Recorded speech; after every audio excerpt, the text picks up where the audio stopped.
Complimenting the Vegas Raiders, man. I don't want to take anything away from those guys, man. They made the plays to secure victory, and they did it in a hostile environment, and for that they should be complimented.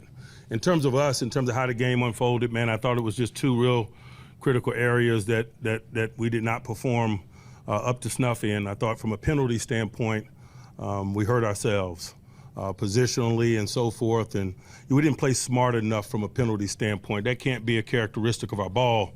Part of being a tough team to beat is not beating yourselves. I thought we beat ourselves in the areas of penalty today. And secondly, I didn't think we had enough detail or enough playmaking on possession downs. A lot of that, had to do with our inability to make plays in spots when attrition set in, but that's the nature of this thing. And good evening, everybody. Welcome to another edition here of the Men of Steel podcast, where, of course, yours truly, Charles Prodigy, Richey, right now. It is once again another hangover Monday, clearly, for all Steelers fans going on right now, as the Steelers right now find themselves in a very disappointing spot to start the season. Very much anticipated with the offensive line woes as evident so far this year. And it's just been hard to watch. I mean, especially this past game right now. I mean, a lot of people right now, so picking and choosing side right now. What is it more? Was it come down to? Does it come down to the offense, or the offensive struggles, or necessarily some of the defensive woes going on right now? And I gotta believe right now at this point, when I look at things going on right now, it is definitely some confusion going on right now. Really hard to say. I mean, you could probably argue there's some people really questioning, is it really time for Ben Roethlisberger to hand over the keys to the next quarterback? I'm not sure if we really found out that answer yet. I mean, when you still got guys like Mason Rudolph, there's number 2 guy, or Dwayne Haskins, are they really that much worse than Ben? I mean, can they be really better than he is to lead this team down the stretch? I'm not sure about that. Or is it still, once again, go to Ben Roethlisberger not being fully trustworthy, a Matt Canada's scheme, playing under center, handing off the ball? But I tell you what, defense, like I said, once again, in yesterday's game, first the loss to the Raiders, probably goes going back 5 years in time. We'll get into that much more. Definitely some stuff to break down from yesterday's game and how they're doing right now. And do the Steelers need to get back to blitzing more? They're last right now, last time I checked, in the NFL in blitz percentage. Is that quite possible? One of the reasons why they lost this game yesterday afternoon to the Vegas Raiders here in this contest definitely begs a question so far. And you got to really think right now. I mean, Keith Butler, they're trying to balance it out where they're not leaving too many guys exposed in the secondary. Obviously, he had some guys that need to step up.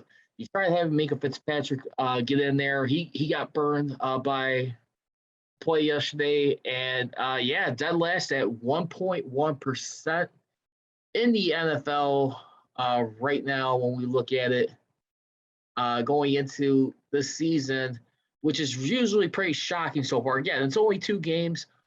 We got about 15 more games to go. This is a 17-game season once again. And remember, with a guy like Keith Butler and his blitzing percentage as it pertains to the Steelers, so far this year, when we look at it, the Steelers so far for the year, they have 1 blitz off of 91 quarterback dropbacks, according to Pro Football Reference.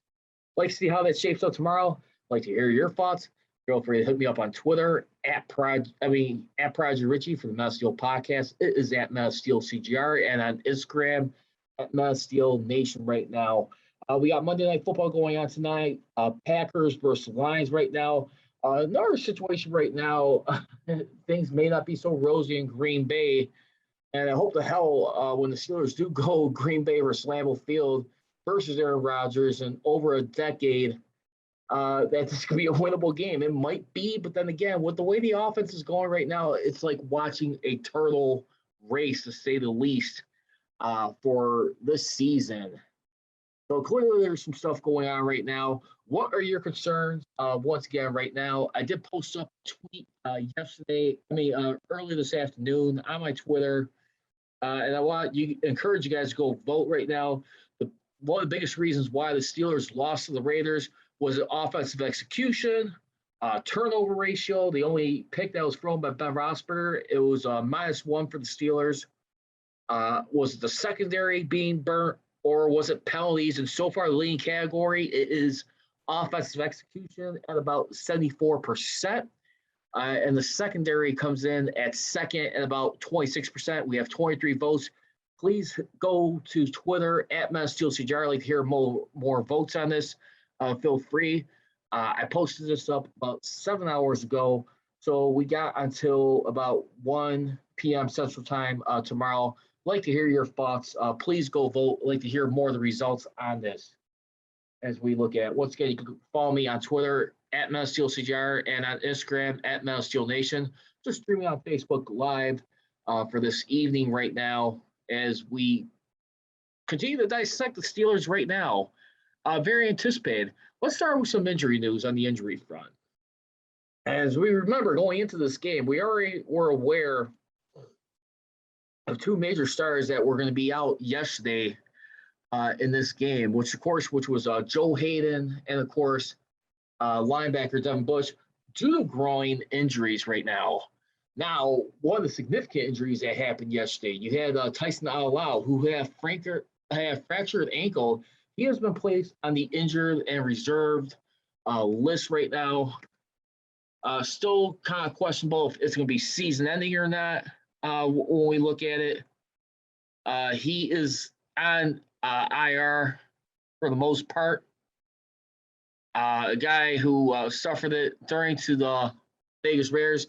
They have promoted defensive lineman Henry Mondu from the practice squad. And it is definitely right now a tough pill to swallow, because one of the things here on this defense that has been really helping, especially when we have veteran guys like Cam Hayward, has been that defensive push up front right now. And I'm not going to lie to you. It's definitely be interesting to see how many missed tackles were involved in this game, because I'm not going to lie to you. This game right here, still unbelievable. I still tip my cap off to the Raiders in this contest. I mean, when you really dissect it and just what they had to do. I mean, it's you play for the first time with a full packed stadium, about over 63,000 fans, 63,707 fans was of people in attendance for this game. But still, I mean, just the way things went down. I mean, yes, Ben Roethlisberger at the end of the day, I mean, when you look at it, I mean, what he passed for in that game, he had 295 yards total passing, but net yards for the team, he had about 292 yards of passing when you adjust it with the sacks. He was sacked 2 times for the second straight week. And there you are right there. So Ben Roethlisberger, I mean, there's definitely been some quite concern right now. Is he just starting to lose his grip? Listen, I mean, I'm not sure if I'm ready to go there just yet. I think he's still got a lot of issues going on right now with the offensive line, as anticipated. Everybody's not helping out. But then again, how much is really Najee Harris getting touches on the ball? I mean, listen, he had a beautiful day yesterday. When you take a look at Najee Harris's numbers, I mean, as far as scrimmage, I mean, for the most part, I mean, this guy right here in yesterday's contest, I mean, for the most part, in this loss, I mean, to the Raiders, try to do whatever you can. I mean, it doesn't help when you're not getting enough touches.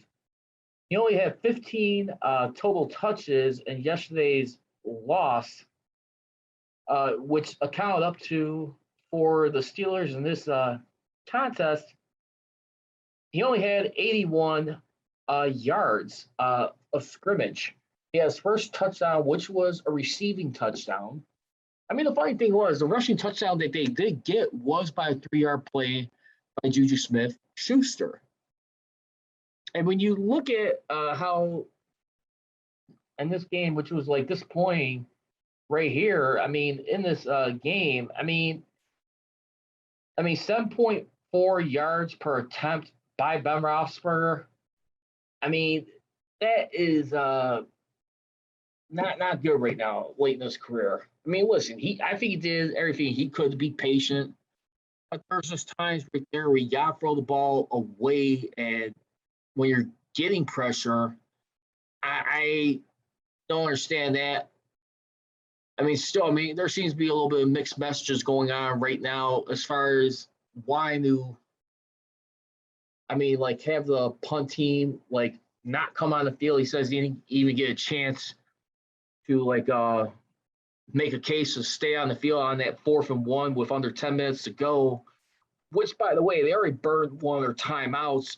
I would have went for it at that point because when you're playing the ball away at that point in time, a crucial moment in this game right here, I think that was just really not good right there. But I mean, in the end, right now, I mean, let's listen to what Mike Tomlin had to say real quick on the 4th and 1 punt. Why he did not go for it. He mentioned it in his post-game presser, and here's what he had to say. Just a reminder for all of those you listening. Take a listen. Questions. Mike, you punted on 4th and 1, about 8 minutes left in the fourth quarter. Did you consider going for that at all? Or? I did, but I felt comfortable with our ability to stop them. I wanted to play the field position game, and I think we punted it and stopped them. Now, yes, they did stop them. I mean, in that game right there, when you looked at it, I mean, they did punt it away. Defense was able to get the job done, but I thought it was a very crucial punt at that point in time. It was about 8:36 minutes left to go in the game right there. And by the time they were able to stop them, they did get the ball back with around 2 timeouts, I believe it was, left at that point in the game. And yeah, I mean, actually, they used their second timeout when trying to stop the Raiders. Their second timeout was burned at about 6:54 left to go in the game.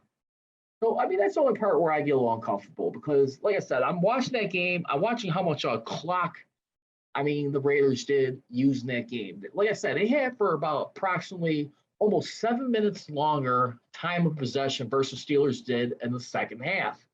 I mean, for almost 19 minutes versus the Steelers over 11 minutes.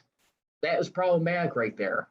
I mean, because when you don't have the confidence right now, because you continue to see Ben Roethlisberger and the offense, I mean, go with these quick passing slants, these screens right there. I mean, and then not only that, just not being able to get himself comfortably, make some deep throws. It feels strange right now. I mean, they got the playmakers on this offense. They do. I just don't understand right now where it's – Najee Harris. Does Najee Harris need to be a little bit more aggressive? Absolutely. I mean, it's only 2 games in to his NFL career. But I think at the end of the day, too, you got to feed this guy a little bit more than what you have been. Because it's by definition of insanity watching this team so far. I mean, listen, they're not out of anything just yet. I mean, thankfully, they're in second place in the AFC North due to the strength of schedule. So it is the Ravens in first place right now, followed by the Steelers, then the Browns, and the Bengals. It's a 4-way tie for first place, but technically on tiebreakers, I think the Steelers got because of the strength of schedule, not necessarily strength of victory. I mean, both teams were 500. I mean, how everyone split their record right there. And to be honest with you, too, I will say this. I mean, they got a chance to right the ship this Sunday versus the Bengals. But even winning a game like the Bengals, listen, I will not take that as a statement victory unless they shut this team out. I want to see a shutout.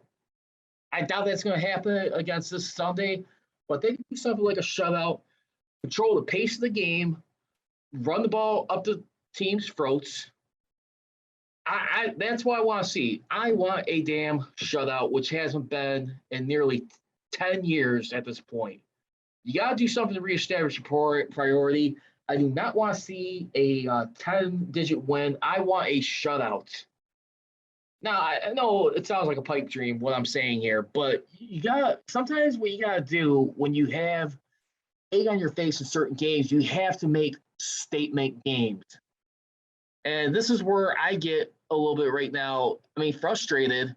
Watching this team. It's been a long time since they had statement victories. A lot of it, too, I'll definitely point the finger at the fact, too. When you saved in the game how you did, made the game more offense friendly. Since that point, since they done that with the league, I think the Steelers have only had 2 shutouts in that period. And that was each in 2011. Their home opener 10 years ago versus Seattle Seahawks, and then against the St. Louis Rams on Christmas Eve, which was a Saturday game, by the way. So that's what I mean. You gotta win it. Or at least give me by like a 3-possession game. Win it. You gotta win that way.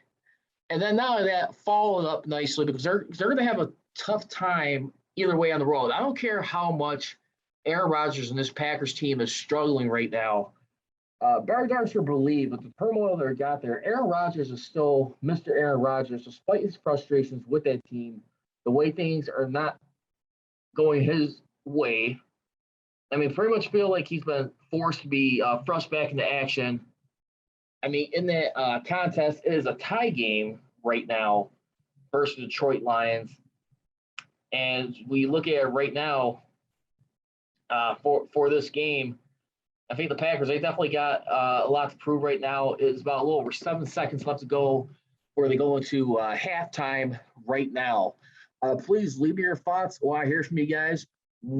Whose side are you on right now? I would guess a little bit more the offensive execution, more so starting with the offensive line, and which leads to not handing the ball off consistently. They open things up with the run game, and Ben Roethlisberger making better reads, better throws, and decision-making? Or is it defensive injuries right now, being decimated with injuries for the most part to start off? Because, Stephon Tuitt right now, hope the heck that he's back sooner than later, and I think he's supposed to be coming back around the Packers game. But, even Skip Bayless, I was watching today on Undisputed, and he feels like the pretty much the main way they have a chance is by staying healthy.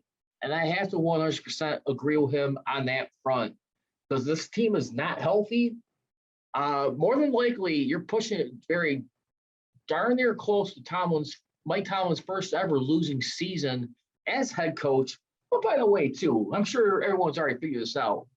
He can technically not have a winning or losing season. It would have to be from a goofy tie, 8-1. Not that it's going to happen, but just saying, technicality. If you want, you got to have half a win, half a loss, pretty much somewhere with 8 wins, 8 losses. So half a piece add on to the win and the loss right there. That's how you can avoid that. That's not what we want to hear.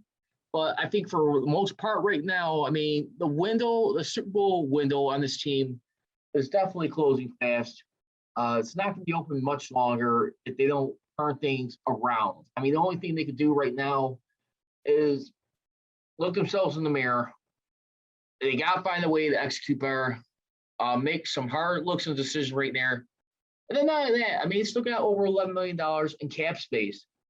Can they still add someone right now? There's a guy like Russell Kuhn who's still flowing out there looking for a job. I believe he's a left tackle. A guy who is 33 years old, and he has not been signed by anyone. And you know what? I would not mind bringing this guy on board. You need someone legitimate right here. For the most part, you need someone to help hold on to this fort, because I'll tell you what, the more you continue to put yourself at risk right now in these crucial moments for your season, it's going to be wonder why. Kevin Colbert and Americano has done everything they can to this point when we look at it here. For the most part. And they tried spending the money. They tried spending on a guy like Trey Turner. And I just want to apologize. I know I had one friend call me out yesterday. I was clearly frustrated, just like anyone else, seeing what broke down, what went down. I mean, yeah, he was spat on, and I want to just make an apology right now. I didn't even realize until after the game that Mike Thomas said that he was spat on. I mean, which is one of the lowest forms you could do a human being nowadays, was to spit on someone. So, but either way, I still don't, I will not back down the fact that when you spit back after trying to like reason with the guy, yell at the guy for what he did, the humiliation he went through in that moment on the field, you still, it's a tough situation. I get it. I won't react. I'd be having a hard time holding my patience if that happened to me. I'd be ready to fist fight or do it right back. But at the same time, too, again, I really do feel like the Raiders played the psychological game. They found a way to get under the Steelers' skin, defeating them, and just reminding everyone why they're able to still rattle their cage in the season. And that's where I leave it at right there.